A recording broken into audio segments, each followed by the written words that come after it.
Où trouver les libellules et comment les approcher? L'observation de ces beaux insectes n'est pas ce qu'il y a de plus difficile. Mais l'on peut d'ores et déjà donner quelques conseils simples qui vous faciliteront la tâche pour vos premières observations naturalistes. Les odonates sont des insectes aquatiques durant leur vie larvaire.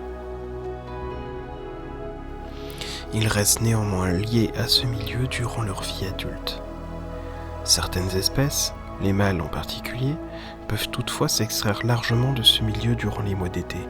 C'est notamment le cas du Calopteryx éclatant et du Cordulega stranley. Pour observer le plus d'espèces possible, pensez à varier les milieux d'observation. Que vous soyez sur les rives d'un étang, d'une rivière, dans un marais ou dans une zone humide, vous n'observerez pas les mêmes espèces.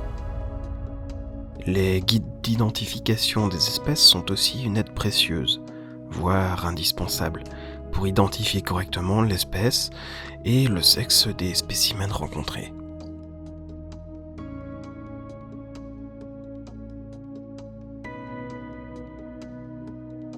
Bien souvent, vous observerez plus facilement les mâles que les femelles. C'est lié au comportement des premiers qui surveillent et défendent un territoire.